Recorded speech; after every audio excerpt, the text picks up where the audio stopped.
میں ایک medical student تھی، میرا نام نورین ہے اور میں ایک میڈیکل سٹوڈنٹ تھی، ایک خواب دیکھنے والی بیٹی، ایک عزت دار باپ کی بیٹی۔ میرے والد ایک پرائمری اسکول کے ریٹائرڈ استاد تھے۔ ہمارا تعلق ایک چھوٹے سے قصبے سے تھا، مگر میرے خواب بڑے تھے۔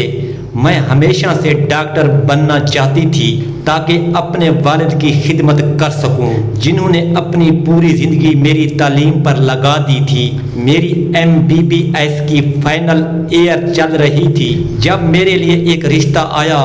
لڑکے کا نام کامران تھا، ہینڈسم، پڑھے لکھے ہونے کا دعویٰ کرنے والا اور سب سے بڑھ کر بزنس مین۔ میرے والد نے جب سنا کہ لڑکے کا کاروبار ہے تو وہ مان گئے اور رشتہ طے پا گیا۔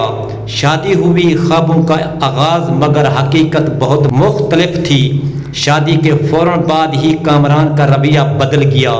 پہلے وہ مجھے کہتا تھا کہ تم اپنی پڑھائی مکمل کرو، میں سپورٹ کروں گا، لیکن اب وہ کہنے لگا ڈاکٹری چھوڑو، اتنی پڑھائی کا کیا فائدہ، میں کما رہا ہوں نا۔ میں حیران تھی۔ جب میں نے احتجاج کیا تو اس نے کہا اگر پڑھائی اتنی عزیز ہے تو اپنے باپ کے گھر چلی جاؤ۔ میرے دل پر چوٹ لگی۔ وہ شخص جس کے ساتھ میں نے نئی زندگی کی امید جوڑی تھی، وہ میرے خوابوں کا قاتل بن رہا تھا۔ چند مہینوں بعد لالچ کی انتہا ہو گئی۔ کامران روز میرے والد سے پیسے مانگتا، کبھی کہتا کار خراب ہے، کبھی نیا بزنس شروع کر رہا ہوں، اور میرے سادہ لوح والد بیٹی کی خوشی کے لیے خاموشی سے دے دیتے۔ مگر یہ سلسلہ رکا نہیں، بڑھتا گیا۔ ایک دن میں نے سچائی جاننے کے لیے اس کا فون چیک کیا تو مجھے وہ پیغامات ملے جو دل کو چیر گئے۔ وہ ایک اور لڑکی سے رابطے میں تھا اور میرے بارے میں کہہ رہا تھا اس سے تو بس پیسے نکالنے ہیں، پڑھاکو لڑکی ہے، دماغ خراب ہے اس کا۔ میری دنیا اندھیر ہو گئی۔ میں نے خاموشی سے وہ اسکرین شاٹ لیے اور اپنے والد کو دکھائے۔ ابا کی آنکھوں میں آنسو تھے اور انہوں نے میرے سر پر ہاتھ رکھ کر کہا بیٹی تم اب واپس آ جاؤ، تمہارا خواب ابھی باقی ہے۔ میں نے فیصلہ کیا، میں نے کامران سے طلاق لے لی۔ اس کا اصل چہرہ سب کے سامنے آیا اور میں نے اپنی تعلیم مکمل کی۔ آج میں ڈاکٹر نورین ہوں، ایک گورنمنٹ ہسپتال میں کام کر رہی ہوں اور غریب مریضوں کا مفت علاج کرتی ہوں۔ کامران وہ اب شہر کے ایک سستے بازار میں ایک پرانی دکان چلاتا ہے اور سنا ہے کہ کئی دھوکے دے کر بدنام ہو چکا ہے۔ اس کی کہانی جیت کی داستان بن گئی، جس میں ایک عورت نے ہر مشکل کے خلاف اپنی جگہ بنائی، لیکن زندگی نے ابھی اس کے صبر کا مکمل امتحان لینا باقی رکھا تھا۔ جب اس نے میڈیکل کی تعلیم مکمل کی تب اس کا شوہر جو پہلے ہی اس کی کامیابی سے جل رہا تھا اسے نوکری کرنے سے روکنے لگا۔ اب ڈاکٹر بن گئی ہو، کیا اب تم مجھے حکم دو گی؟ اس نے ایک دن غصے میں آ کر کہا نہیں، میں صرف اپنی تعلیم کو ضائع نہیں ہونے دینا چاہتی۔ میں نے دن رات محنت کی ہے، صرف اس لیے نہیں کہ تم مجھ پر شک کرو۔ اس نے اپنے شوہر کے ہر تانا، ہر روک کو اس نے ایک دن غصے میں آ کر کہا نہیں، میں نے صرف اپنی تعلیم کو ضائع نہیں ہونے دینا چاہتی۔ میں نے دن رات محنت کی ہے، صرف اس لیے نہیں کہ تم مجھ پر شک کرو۔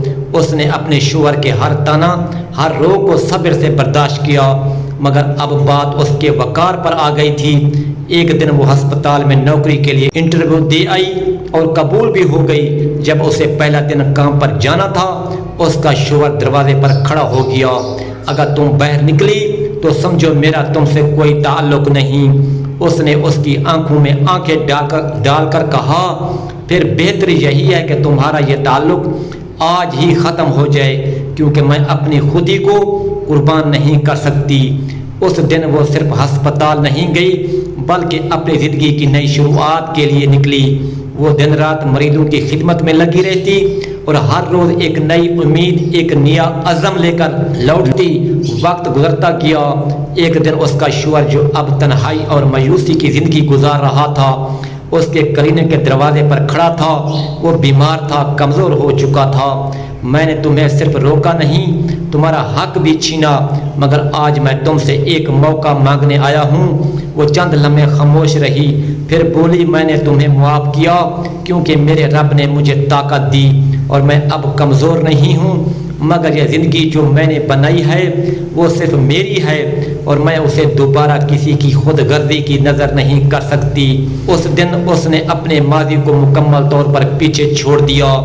اب وہ نہ صرف ایک کامیاب ڈاکٹر تھی بلکہ بہت سی عورتوں کے لیے امید کی کرن بھی تھی۔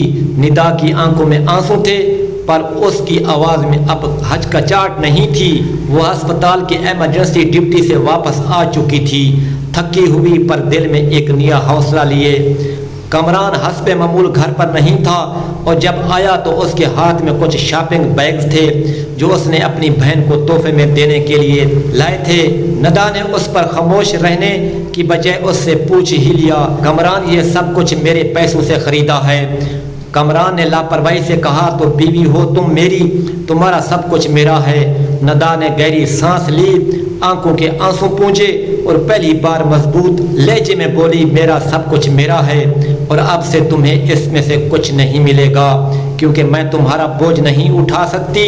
کامران ہنس گیا، کیا کرو گی؟ طلاق لو گی؟ ندا نے کہا، نہیں طلاق نہیں، خود کو آزاد کروں گی، تمہارے بغیر جینا سیکھوں گی۔ اس رات ندا نے خاموشی سے اپنے تمام ضروری کاغذات، ڈاکٹری سرٹیفکیٹس، بینک اسٹیٹمنٹس اور کپڑے ایک بیگ میں رکھے اور اگلے دن اسپتال کے ایک ہاسٹل میں شفٹ ہو گئی۔ وہ جانتی تھی کہ یہ راستہ آسان نہیں پر وہ خود اپنے لیے جینا چاہتی تھی، اپنے خوابوں کو حقیقت بنتے دیکھنا چاہتی تھی۔ بغیر کسی لالچی سعی کے چند ماہ میں اس نے ایک بہترین اسپتال میں ریزیڈنسی حاصل کی اور اپنے لیے ایک چھوٹا سا فلیٹ لے لیا۔ اس کی محنت، اخلاص اور پیشہ ورانہ مہارت نے اسے عزت بھی دلائی اور سکون بھی۔ کامران کو جلد ہی احساس ہوا کہ اس کی کمائی کا ذریعہ اب اس کی بیوی نہیں رہی، اس کی بہنیں بھی اب اس کی طرف دیکھنا چھوڑ چکی تھی۔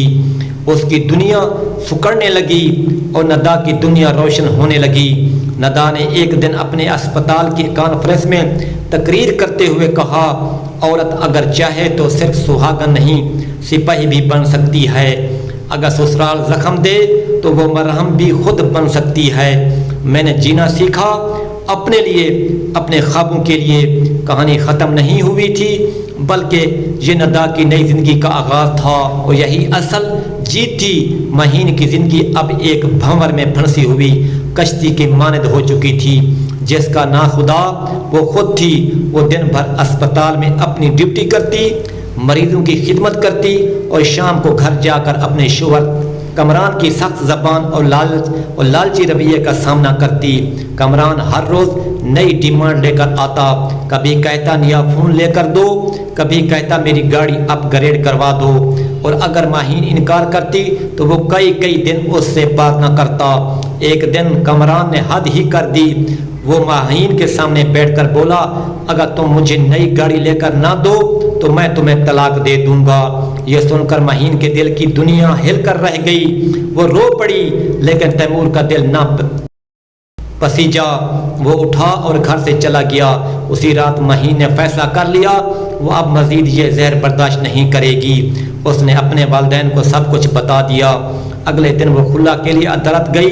چند مہینے بعد جب خلا کا فیصلہ ہو گیا تو کامران ایک برباد انسان بن چکا تھا۔ جو شخص کسی کا سچا ساتھ نہ دے سکا وہ کسی کا نہ رہا، قرضوں میں ڈوبا، وہ شہر چھوڑ کر کہیں گم ہو گیا۔ دوسری طرف مہین نے خود کو سنبھالا، اپنے خوابوں کی دوبارہ جیا۔ اس نے ایک مشہور ہسپتال میں نوکری حاصل کی اور جلد ہی اسے ایک سچے اور ایماندار انسان کا ساتھ نصیب ہوا۔ اس نے دوبارہ شادی کی، لیکن اس بار محبت اور عزت کی بنیاد پر۔ اب مہین نہ صرف ایک کامیاب ڈاکٹر ہے بلکہ ایک خوشحال زندگی گزار رہی ہے۔ اس کی زندگی اس بات کی مثال بن گئی کہ عورت اگر چاہے تو ظلم کے خلاف آواز اٹھا کر اپنی دنیا بدل سکتی ہے۔ یہ تھی ایک میڈیکل اسٹوڈنٹ کی جیت کی داستان جس نے سچائی، حوصلے اور خود اعتمادی سے اپنی تقدیر خود لکھی۔